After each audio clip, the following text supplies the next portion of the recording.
Could we see a blockbuster trade between the Washington Capitals and the St. Louis Blues? We'll discuss that possibility, as well as the Toronto Maple Leafs might be targeting a different NHL veteran to bring in for another quest at a potential Stanley Cup. And we also have some NHL coaching news and a signing as well. We'll jump into all the latest coming up next. So welcome back to another video here at Top Shelf Hockey. Now, as I mentioned, we have a variety of news to talk about here today. I want to start off here with a few quick items. First up, we got the Buffalo Sabres announced that they signed 2020 second round pick J.J. Paterka.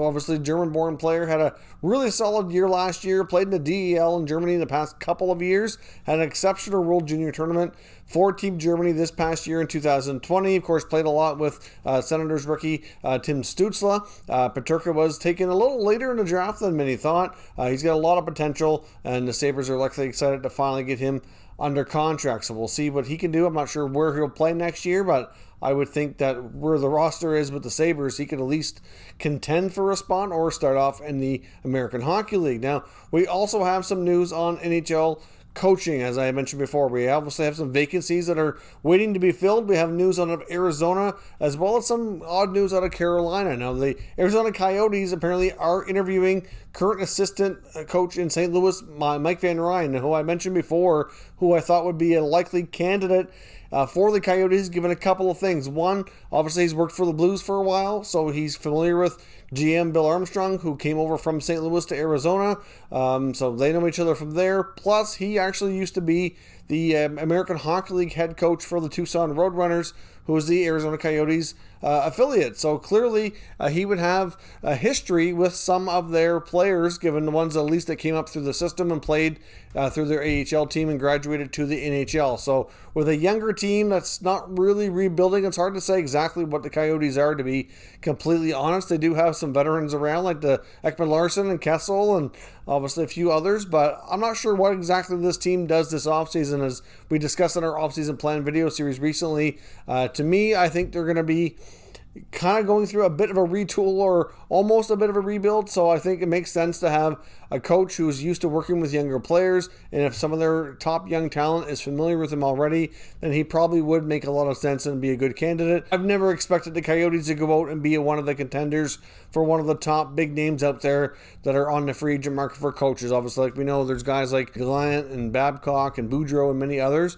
They're not going to go down that road. I expect a guy like Van Ryn to be the likely candidate here who ends up getting the head coaching job with the Coyotes. Now, on to some other news. Of course, one of the big situations in coaching we're watching is the Hurricanes. Now, of course, their season is now unfortunately over after they lost out to the Tampa Bay Lightning in the second round of the NHL playoffs. So, of course, Rod Brind'Amour, nominated for Head Coach of the Year, the Jack Adams Trophy, still remains unsigned. So that's certainly, like I said, not only a situation that Canes fans are watching, but some other teams that have vacancies are watching. I know the New York Rangers are right at the top of that list. I'm not completely sure that Brind'Amour would really even want to coach somewhere else, but it's been reported that teams like the Rangers and even the Seattle Kraken are watching that situation closely, that they'd love to have a chance to speak with him regarding their head coaching vacancies. Now, of course, the Rangers don't really have a lot of connections to Brind'Amour, but he's done a great job in Carolina, who they've seen firsthand, so obviously it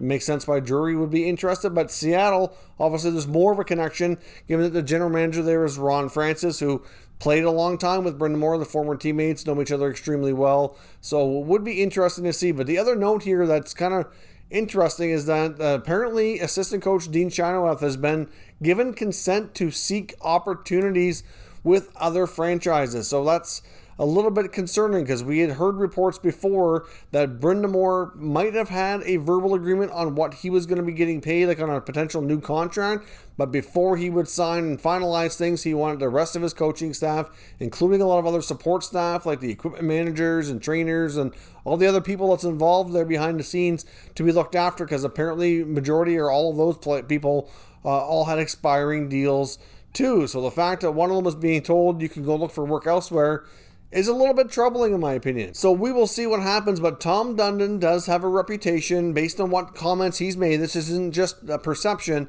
These are what we've actually heard Dundon say when he first became owner of that team. He said that a lot of other supporting staff outside of the players, including managers, coaches, and everybody else that's involved in running that organization, were largely overpaid. Not just talking about the Carolina Hurricanes, but just the league in general. So to me, he is not really wanting to pay a ton of money for these other types of roles, is what it sounds like. I realize when it's come to the players, he's ponied up and paid them all appropriately here so far, but this is certainly a situation worth monitoring for sure. And on top of that, Elliotte Friedman on his latest 31 Thoughts podcast that just came out on Friday noted that he was given what he referred to as like a cryptic text message from one of the sources he deals with regarding the Canes. And it didn't really say a lot. It just said when it came to the Rod Brind'Amour coaching situation with the Carolina Hurricanes, it was told to buckle up. So clearly there's going to be news coming that a lot of people don't see coming. So what exactly is that going to be? I'm not really sure. The Canes have been extremely successful, so there's really no reason at this point to not want to bring people back. So I guess only time will tell, but it's going to be a very interesting situation worth monitoring. When it comes to potential free agents, there's also talk that Dougie Hamilton of the Hurricanes might not be back. I know Elliotte Friedman even said himself he does not expect Hamilton to return to Carolina, even though it's been an extremely good fit. He feels that the open market is going to offer so much money to Hamilton compared to what the Hurricanes are likely offering that it's just likely not going to work out for him to stay. So that could also be another potential blow to the Hurricanes. Now, they do have a pretty deep blue line.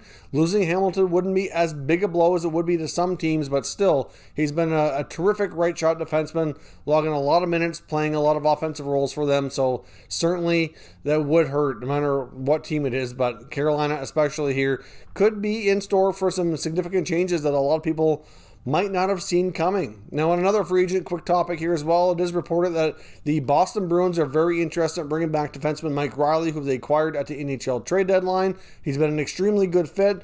Not somebody who's likely going to cost them a ton of money. They certainly could use him to keep on the left side of their blue line, and it seems like there's mutual interest since things worked out nicely after the deadline acquisition for him to possibly stay. So we'll see if that works out and they can try to get a deal done ahead of free agency is what is being reported on here right now. Now, before we jump into the remaining NHL trade talk for today, let's take a quick moment and acknowledge our channel sponsor, Manscaped. Top Shelf Hockey is proud to be sponsored by Manscaped. Of course, with Manscaped, we have a special offer here for all Top Shelf Hockey viewers where you can get 20% off and free shipping into all orders at manscaped.com. Now, of course, Manscaped just launched a brand new Lawnmower 4.0 trimmer, which is a fantastic product. They've taken the level up here even again with the skin-safe replaceable blades. It's waterproof, it's wireless charging, has a travel lock on it, as well as a nice light so you don't miss what you're doing. So certainly a terrific product. Now, many people associate Manscaped with their trimmers, which is certainly kind of their top product, but they do have a lot of other great options as well, including what they call the Weed Whacker, which is another trimmer for your ears and nose. And they have a variety of deodorants and sprays as well, which also keep you fresh and are terrific as well. So certainly Manscaped has a lot to offer, and we certainly highly recommend all of their products. So check out manscaped.com and use promo code TSH for 20% off and free shipping.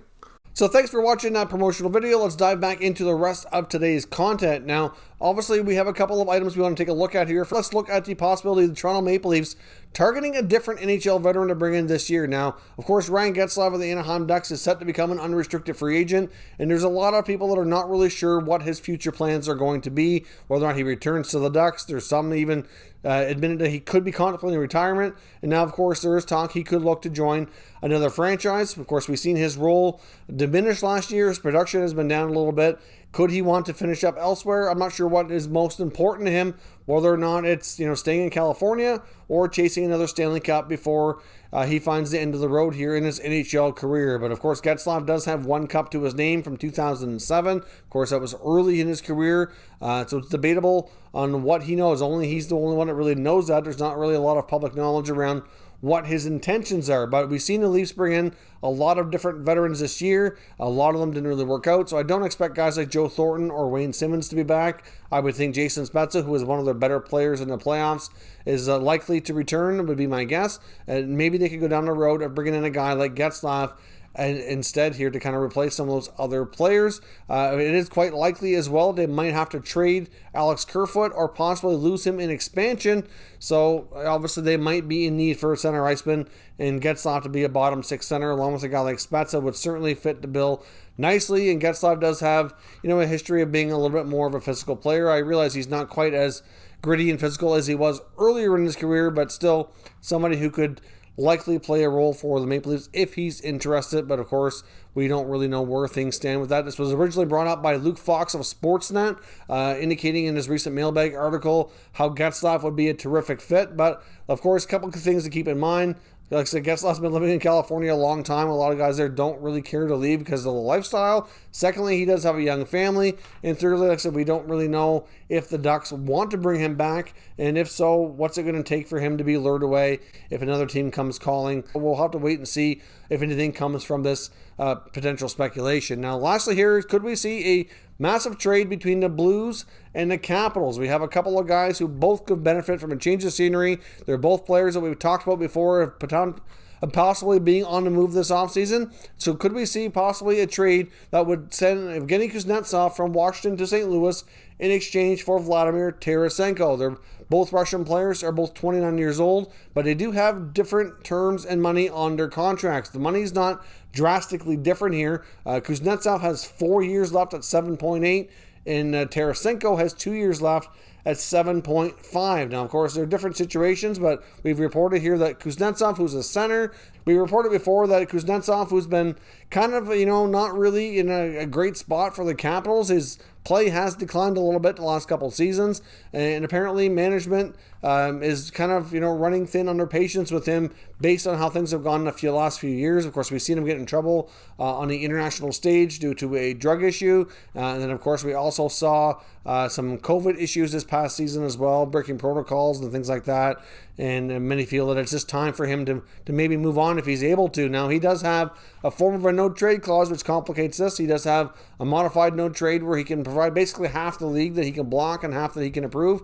But obviously going to a team like St. Louis, who's, a recent Stanley Cup winner. Yes, they lost early in the first round this year, but if he believes they can get back on track here and still contend, especially with him in their lineup, then I would suspect that a team like that might be on his okay list. And then when it comes to Tarasenko, even though he has a full no trade, so obviously he would have to waive, but would he, be willing to go back and play with countryman and friend Alex Ovechkin? I mean, that might be something intriguing to him if he realizes that his time in St. Louis might be up here. The Blues are reportedly been showing interest in trying to move him, as I've talked about a few times here in the last few weeks. So it could be one of the few spots that he might actually agree to but waive his no trade for too. So, I mean, obviously Tarasenko's a winger, Kuznetsov's a center, but given the fact that the Blues are likely going to lose a guy like Tyler Bozak in free agency, I know they're not the same kind of quality of player, but still, like having a top six center like Kuznetsov that play along with a guy like Ryan O'Reilly